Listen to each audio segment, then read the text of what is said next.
Assalamualaikum warahmatullahi wabarakatuh. Berjumpa lagi dalam pembahasan akuntansi bersama saya Resi Ramadanti. Di pembahasan kali ini, saya akan membahas mengenai akuntansi piutang. Di mana untuk akuntansi piutang, di sini akan saya bagi menjadi 3 bagian pembahasan. Bagian yang pertama ini, saya akan membahas mengenai piutang tak tertagih. Untuk bagian-bagian yang berikutnya, saya akan membahas mengenai wesel tagih atau piutang wesel dan pendiskontoan wesel. Oke, kita masuk saja pada pembahasan yang pertama. Untuk pembahasan piutang di sini saya akan bagi menjadi beberapa. Yang pertama saya akan membahas mengenai definisi piutang, yang kedua klasifikasi piutang, yang ketiga pengakuan piutang, dan terakhir piutang tak tertagih. Untuk piutang tak tertagih, di sini saya akan membahas mengenai metode penghapusan piutang dan pemulihan atas penghapusan piutang tak tertagih. Untuk metode penghapusan piutang, kita tahu di sini ada 2 metode penghapusan, yaitu metode penghapusan langsung dan yang kedua metode penghapusan tak langsung atau yang biasa kita sebut sebagai metode penyisihan atau pencadangan piutang. Nah, untuk metode penyisihan, di sini kita lihat dari kedua estimasi. Yang pertama, estimasi analisis piutang atau kita mengambil persentase dari piutangnya. Biasanya ini kita menggunakan umur piutang. Yang kedua, estimasi persentase penjualan. Oke, kita langsung saja pada definisi piutang. Definisi piutang, di sini saya ambil menurut Wegan Kimmel-Kiso 2018 yang merupakan klaim yang diharapkan dapat dikumpulkan secara tunai. Yang berikutnya menurut PSAK 2015, piutang merupakan aset keuangan non-derivatif atau non-derivatif di sini maksudnya di mana entitas wajib menerima jumlah bervariasi dari diterbitkan entitas. Jadi, ini tergantung jumlah berapa piutang tersebut terjadi atau bisa disebut sebagai pembayaran yang tetap. Jadi, kalau misalnya 5 juta ya 5 juta, jadi tidak berubah nilai. Atau ditentukan dan tidak memiliki kuotasi di pasar aktif. Maksudnya kuotasi di sini adalah penawaran. Jadi, jika memiliki kuotasi, maka nilai tidak dapat ditentukan. Makanya dia bilang tidak memiliki kuotasi di pasar aktif. Oke, bagaimana piutang ini terjadi? Mari kita lihat. Di sini ada 2 pihak, jadi pihak A dan pihak B. Nah, pihak A ini meminjamkan dana kepada pihak B. Berarti yang mencatat sebagai piutang di catatan akuntansinya ini adalah pihak A dan pihak B dia akan mencatat sebagai utang yang nantinya harus dia bayarkan kepada pihak A. Baik, berikutnya di sini saya akan bahas mengenai klasifikasi piutang. Nah, klasifikasi piutang di sini ada 3 klasifikasi, di mana yang pertama adalah piutang usaha. Nah, piutang usaha di sini ini bisa dimasukkan dalam kategori piutang dagang atau piutang atas dagang dan piutang atas jasa. Atau bisa dibilang untuk piutang usaha jumlah terutang dari pelanggan yang berasal dari penjualan barang dan jasa. Untuk piutang wesel ini merupakan janji tertulis atau bisa dibuktikan dengan instrumen formal atas jumlah yang akan diterima. Nah, bagaimana untuk piutang lainnya? Piutang lainnya ini mencakup piutang non-dagang. Non-dagang berarti seperti piutang bunga, pinjaman kepada manajer perusahaan, dan lain sebagainya. Jadi piutang ini tidak diakibatkan oleh operasi bisnis. Oke, ini klasifikasi dari piutang. Oke, yang berikutnya. Yang berikutnya adalah pengakuan piutang. Nah, untuk pengakuan piutang ini ada 2 metode pengakuan, yaitu dengan metode kotor dan dengan metode bersih. Apa itu metode kotor? Metode kotor di sini, jadi metode ini mencatat piutang dan penjualan dalam jumlah kotor. Menurut metode ini, diskon penjualan hanya diakui dalam akun apabila pembayaran diterima dalam periode diskon. Diskon penjualan lalu akan ditunjukkan dalam laporan laba rugi sebagai pengurang atas penjualan untuk mendapatkan penjualan bersih. Jadi, kalau untuk metode kotor ini, jadi seperti yang sering kita buat jurnalnya, pada saat terjadinya transaksi, penjualan dengan termin, misalnya terminnya 2/10/30, jadi kita mencatat, misalnya menjual barang dagang senilai 12 juta dengan termin sekian. Nah, berarti yang kita catat hanya sebesar 12 juta. Nah, kita tidak boleh mencatat diskon karena diskon ini belum terjadi. Kapan kita akan mencatat diskon? Pada saat terjadinya transaksi dalam periode diskon, baru kita mencatat diskon. Ini disebut sebagai metode kotor. Oke, yang berikutnya adalah metode bersih. Bagaimana untuk metode bersih? Metode bersih di sini, dalam metode bersih, penjualan dan piutang dicatat pada harga bersih. Dan setiap diskon yang tidak diambil kemudian didebit ke piutang usaha dan dikredit ke diskon penjualan yang hilang, atau bisa disebut sebagai sales discount forfeited. Nah, untuk metode bersih, tadi pada saat transaksi terjadi penjualan senilai 12 juta dengan termin, misalnya terminnya 2/10/30, maka pada saat tanggal penjualan tersebut, kita mencatatnya langsung dikurangi dengan diskon sebesar 2%.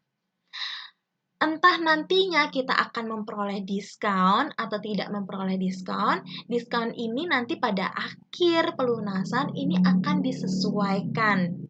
Jadi akan di-adjust. Jadi bagaimana pada saat periode diskon? Pada saat periode diskon, ini tetap dicatat diskon, pada periode diskon ini pengenaannya berapa. Jadi tetap ya, untuk metode kotor, metode bersih, untuk periode diskon ini tetap. Nah, penyesuaiannya untuk metode bersih ini di akhir, biasanya di akhir pelunasan. Oke, ini untuk pengakuan dari piutang. Oke, yang berikutnya kita akan membahas piutang tak tertagih atau yang biasa kita sebut sebagai uncollectible accounts.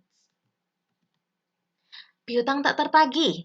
Piutang tak tertagih di sini maksudnya merupakan piutang perusahaan yang diperkirakan tidak akan ditagih oleh perusahaan dengan alasan-alasan tertentu. Jadi kalau alasan tertentu itu misalnya pihak yang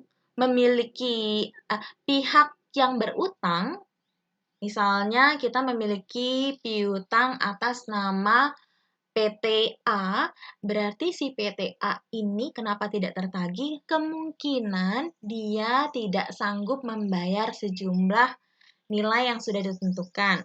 Atau biasanya kita tahu bahwa si PT A ini dari pengalaman-pengalaman yang sebelumnya, dia memang tidak sanggup membayar sekian persen dari nilai piutangnya. Oke, maka kalau terjadi seperti itu, perusahaan harus menganggap masalah ini sebagai kerugian atas piutang. Nah, bagaimana kerugian piutang ini? Kerugian piutang ini harus dihapus kalau memang dia dianggap tidak akan ditagih. Nah, untuk menghapus dari piutang atau tidak tertagihnya piutang, di sini ada metode yang digunakan untuk menghapus kerugian piutang di sini. Jadi ada dua metode. Yang pertama metode langsung atau direct write-off. Yang kedua adalah metode penyisihan atau disebut pencadangan atau metode allowance. Oke, yang pertama kita langsung membahas metode penghapusan langsung. Metode penghapusan langsung, jadi kalau kalian lihat di sini, ini jurnalnya beban. Jadi karena di sini kerugian piutang, berarti ini beban bagi si perusahaan. Berarti si perusahaan harus mencatat pada pencatatan akuntansinya sebagai beban piutang tak tertagih. Atau ada yang menyebutkan beban kerugian piutang tak tertagih. Ini sama saja ya. Pada apa? Kalau misalnya penghapusan langsung, berarti dia langsung menghapus piutangnya. Jadi piutangnya yang tadinya di debit, ini menjadi kredit. Jadi ini yang namanya penghapusan langsung. Beban piutang tak tertagih atau beban kerugian piutang tak tertagih pada piutang. Nah, beban ini nantinya akan dimasukkan dalam laporan laba rugi. Oke, kalau piutang posisi keuangan ya. Nah, di sini ada contoh soal. Asumsikan pada tanggal 31 Juli 2020, PT Reda memperkirakan CV Idol tidak sanggup membayar 5% dari piutangnya, yakni sebesar 2 juta. Jadi 2%-nya itu maksudnya 2 juta. Maka PT Reda menganggap 2 juta ini sebagai kerugian piutang. Nah, bagaimana PT Reda akan mencatat? Jadi dia akan mencatat pada tanggal 31 Juli, beban piutang tak tertagih sebesar 2 juta pada piutang sebesar 2 juta. Nah, ini untuk metode penghapusan langsung. Oke, ini pengaruhnya pada laporan keuangan. Yang pertama pada laporan laba rugi, jadi beban piutang tak tertagih ini akan masuk kepada beban operasional perusahaan. Nah, untuk piutang di sini akan yang sebesar 2 juta ini akan mengurangi dari akun piutangnya. Jadi misalnya piutangnya ini sebesar 250 juta, maka 2 juta ini akan mengurangi. Jadi nilai piutang yang ada di laporan posisi keuangan sekarang per tanggal tadi 31 Juli ini sebesar 248 karena sudah dikurangi dari 2 juta. Oke, ini untuk metode penghapusan langsung.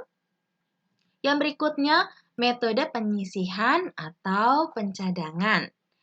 Kalau metode penyisihan atau pencadangan, di sini jurnalnya yang kita gunakan, jadi untuk kreditnya kita nggak langsung menghapus pada akun piutang, jadi kita nggak mengkreditkan piutang. Nah, yang kita kreditkan di sini adalah akun penyisihan piutang tak tertagih. Jadi jurnalnya beban piutang tak tertagih di debit pada penyisihan piutang tak tertagih di kredit. Nah, ini pada saat penyisihan terjadi. Pada saat benar-benar ini akan dihapuskan nilainya, jadi nggak langsung dihapus nilainya, disisihkan dulu, dicadangkan terlebih dahulu. Pada saat ini piutangnya yang tadinya diestimasi tidak tertagih, pada saat memang benar-benar akan dihapuskan, kita akan menjurnal, kita akan membalik nih penyisihan piutang tak tertagih pada piutang karena kita langsung menghapus piutangnya pada saat penghapusan. Oke, di sini kita lihat diasumsikan pada tanggal 31 Juli 2020 PT Reda memperkirakan sebesar 1.500.000 dari piutang CV Idol ini tidak akan tertagih. Jadi perusahaan menggunakan metode penyisihan untuk pencatatannya. Pada saat penyisihan, kita akan menjurnal, jadi di sini 31 Juli, kita akan menjurnal beban piutang tak tertagih sebesar 1.500.000 pada penyisihan piutang tak tertagih sebesar 1.500.000. Ini pada saat penyisihan. Nah, kita lihat buku besar dari piutang. Di sini awalnya misalkan pada tanggal 31 Juli di sini ada buku besar dari piutang senilai 240 juta. Untuk penyisihan tak tertagih di sini muncul di kredit sebesar 1.500.000. Kalian kalau misalnya mau bikin buku besar untuk beban piutang tak tertagih, ini silahkan di debit sebesar 1.500.000. Yang berikutnya, di laporan posisi keuangan, kita lihat untuk penyisihan ini akan dilaporkan sebagai akun kontra dari piutang. Walaupun dia jadi akun kontra tuh dia dimasukkan dalam aset. Kalau aset berarti kan dia menambah semua. Akun kontra dari piutang berarti dia mengurangi dari akun piutang. Nah, di sini kalau kita lihat atau kita urutkan, jadi di sini kas piutang, yang di bawahnya tuh ada penyisihan piutang tak tertagih. Nah, ini akan mengurangi. Jadi, piutang, nilai piutang dikurangi penyisihan piutang tak tertagih, dapatlah piutang bersih senilai 238.500. Oke, ini pada saat penyisihan. Oke, kita lanjut. Asumsikan bahwa tanggal 2 Agustus, PT Reda menghapus sebesar 500.000 dari piutang CV Idol tertanggal 31 Juli 2020 tadi yang udah disisihkan. Nah, ternyata dia nggak menghapus keseluruhan. Bisa begitu? Bisa saja. Jadi dia hanya menghapus senilai 500.000. Jadi yang nggak tertagih ini hanya senilai 1 juta.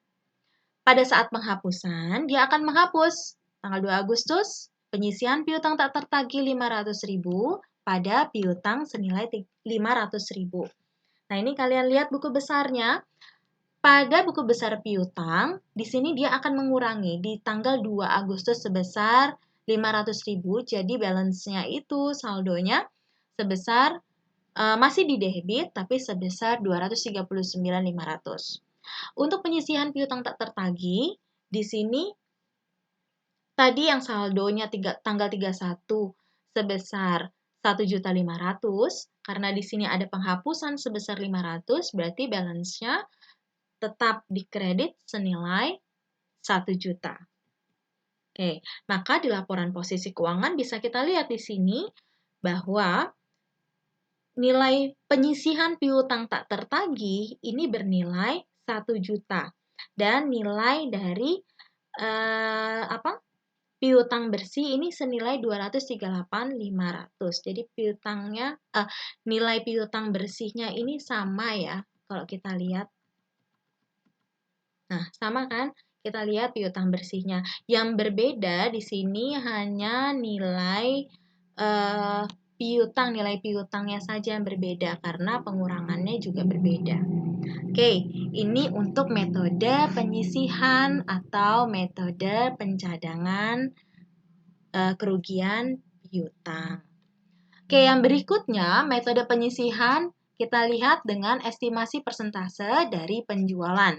Jadi kalau estimasi persentase dari penjualan di sini, perusahaan menerapkan persentase ini terhadap total penjualan kredit atau penjualan kredit neto selama tahun berjalan. Penjualan kredit neto ini maksudnya penjualan bersih ya. Ini contohnya, PT Putra memilih untuk menggunakan dasar persentase penjualan. Diketahui bahwa 1% dari penjualan kredit neto tidak dapat tertagih. Jika penjualan kredit neto untuk tahun 2009 adalah sebesar, ini penjualannya sebesar 355 juta, jadi ini nilai penjualan ya, maka jurnal untuk mencatat transaksi tersebut. Jadi di sini estimasinya tadi sudah tahu 1% dari soal dikalikan penjualan bersihnya senilai 355 juta. Nah, didapat nih piutang tak tertagih dari estimasi ini sebesar 3.550. Berarti kalau kita lihat dari buku besar penyisihan piutang tak tertagih, di sini ini yang harus kalian perhatikan untuk estimasi persentase dari penjualan dan estimasi persentase dari analisis piutang. Kalau estimasi persentase dari penjualan, nah ini posisi persentase 1%, estimasi 1% ini adalah karena dari penjualan, nah ini yang harus kita sesuaikan, yang harus kita jurnal. Nah, makanya di sini penyisihan piutang tak tertagih pada tanggal 31 Desember, ini balance-nya itu saldo awal. Jadi di sini awalnya ada 2.500.000 ditambah dari yang kita sudah perhitungkan di sini dari penjualan yang 1% sebesar 3.550. Berarti balance-nya di sini yang nantinya ada di laporan keuangan per 31 Desember ini sebesar 6.050.000. Oke, jurnalnya beban piutang tak tertagih pada penyisihan piutang tak tertagih. Oke, kita lihat ini kalau dari persentase dari penjualan. Yang berikutnya, oke di sini laporan posisi keuangannya, di sini kalian perhatikan untuk laporan posisi keuangan untuk penyisihan piutang tak tertagih. Tadi saya bilang per 31 Desember ini 31 Desember ya. Ini sebesar 6.050.000. Berarti di sini yang kita jurnal ini total yang 6.050.000. Berarti piutang bersihnya bernilai 233.950. Oke, untuk metode penyisihan dengan estimasi analisa piutang, dalam cara ini masing-masing piutang dagang dianalisis dan dikelompokkan menurut lama piutang tersebut beredar. Jadi, menggunakan analisis umur piutang. Nah, umur piutang di sini maksudnya apa? Jadi, misalnya piutang kita bernilai 100.000, ini dalam ribuan ya, maksudnya 100 juta. Jadi, 100 juta ini piutang atas nama siapa saja? Oh, atas nama pelanggan CV Baba, CV Lili, Toko Subur, Kovat, dan Vinjay. Nah, CV Baba ini maksudnya ini umur piutang, ini tabel umur piutang di sini. Jadi CV Baba ini total piutangnya 30.000. CV Lili total piutangnya 15.000. Toko Subur 20.500, Kovat 12.450, dan Vinjay 22.50. Totalnya jadi semuanya 100.000 atau 100 juta. Nah, ini kita membagi umur piutang. Jadi ini untuk analisis umur piutang di sini, ini umur piutang ditentukan oleh manajemen perusahaan. Jadi di sini nggak harus 1 sampai 30 hari, 31 sampai 60 dan seterusnya. Jadi tidak harus. Biasanya ya sebelum jatuh tempo, terus ini harinya tergantung perusahaan akan menetapkan berapa hari umur piutangnya. Nah, di sini untuk CV Baba, ini tentukan seperti ini ya. Untuk CV Baba, jadi di sini ada pembayaran sebelum jatuh tempo, ini sebesar 5.000. Di 1 sampai 30 hari, ini tidak ada pembayaran apapun piutangnya, dan 31 sampai 60 hari, dia akan merencanakan pembayaran piutang sebesar 15.000. 61 sampai 90 hari, dia akan membayar piutang senilai 10.000. Nah, ini perkiraan pembayaran piutang. Untuk CV Lili, untuk dinilai 15.000, dia akan membayar 2.500 sebelum jatuh tempo. Terus ada pembayaran juga 2.500 pada hari pertama sampai 30 hari, rentang waktunya, dan di 61 sampai dengan 90 hari, dan ada lebih dari 90 hari. Begitu juga dengan Toko Subur, PT Kovat, dan PT Sinjai. Makanya di sini diperlihatkan bahwa sebelum jatuh tempo, ini ada sebesar 17.500 yang akan membayar piutang. Pada hari pertama sampai dengan 30 hari, ini ada 12.500. Pada hari ketiga 1 sampai 60 hari, ada 27.000 yang akan membayar atau melunasi piutang. 61 sampai 90 hari ada 37.500, dan lebih dari 90 hari ini ada 5.950.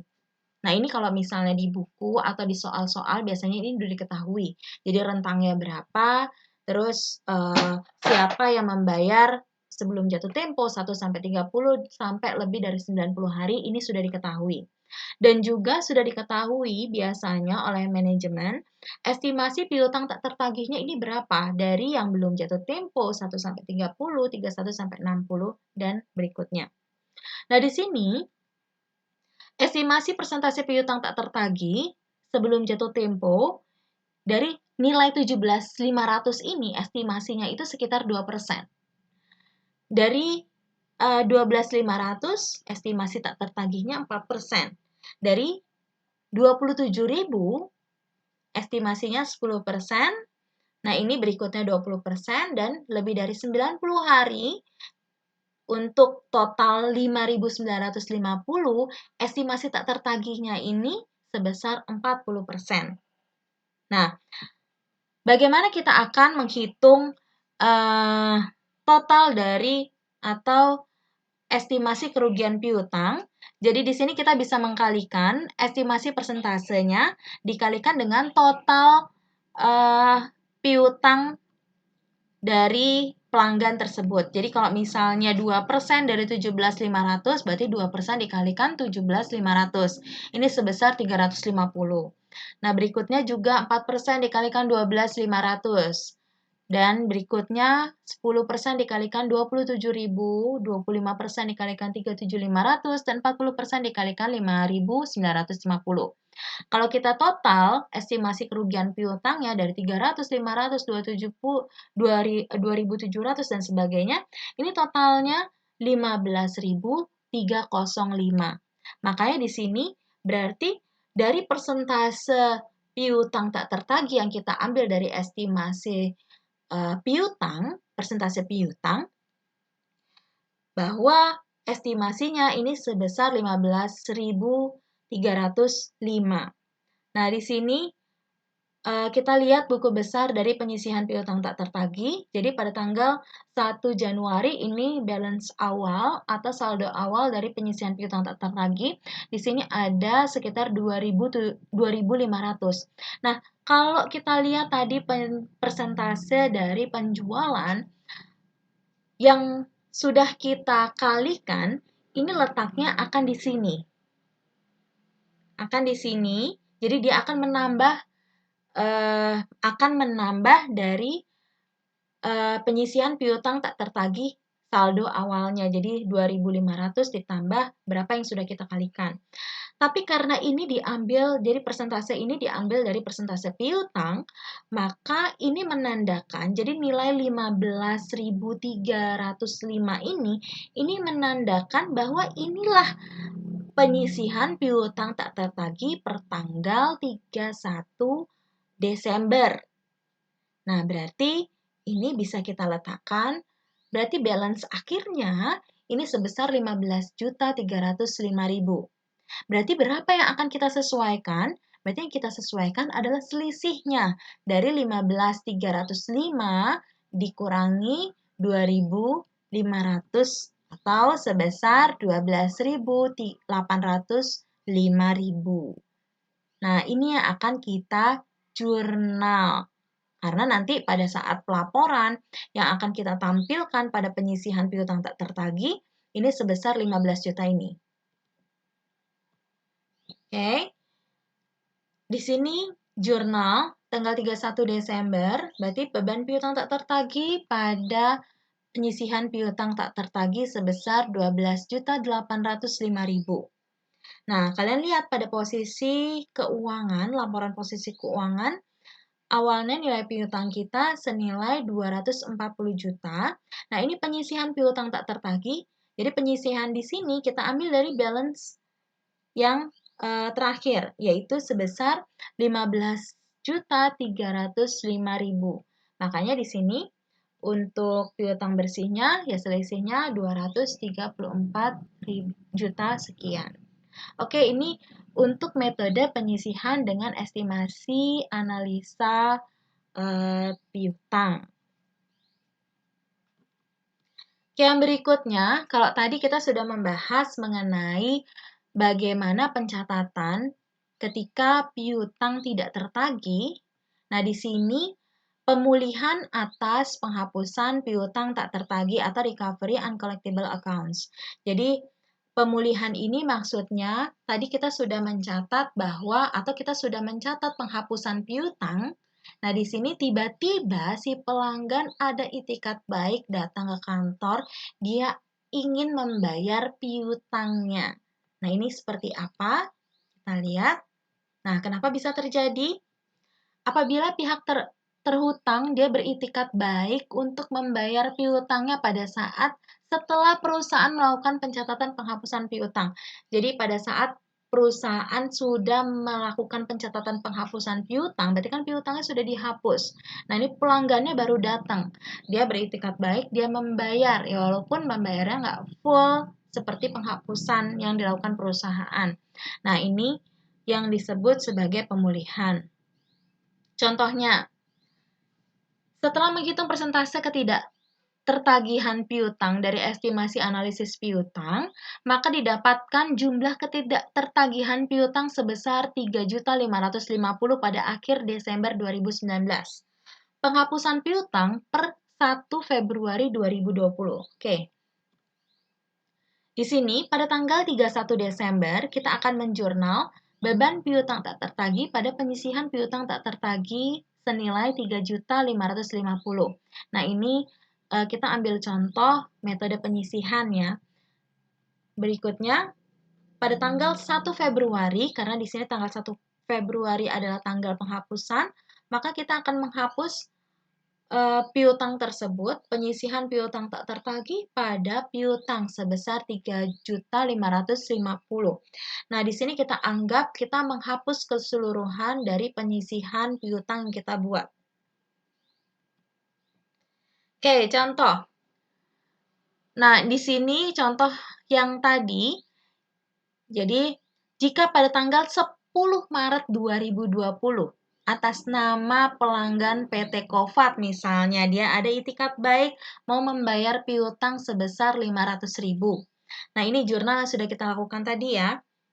Nah, maka jurnalnya bagaimana? Jurnalnya kita bisa menjurnal. Karena tadinya, kalian perhatikan di sini yang sebelah kiri, tadinya kita sudah sampai dengan 1 Februari, kita sudah melakukan pencatatan penghapusan piutang. Pencatatannya, jadi penyisihan piutang tak tertagih pada piutang. Nah, pada saat ada itikat baik dari pelanggan, dia membayarkan 500, berarti kita harus membalik dulu, pada tanggal 10 Maret ini membalik dulu penghapusan piutang, tapi sejumlah yang dibayarkan saja atau sebesar 500.000. Maka jurnalnya piutang pada penyisihan piutang tak tertagih senilai 500.000. Nah, ini jurnalnya. Pada saat berikutnya, kita juga pada tanggal 10 Maret, kita juga menjurnal kas pada piutang. Nah, ini jurnal penerimaan uang dari pelanggan yang sebesar 500. Oke, bagaimana untuk pembahasan kali ini? Terima kasih. Wassalamualaikum warahmatullahi wabarakatuh.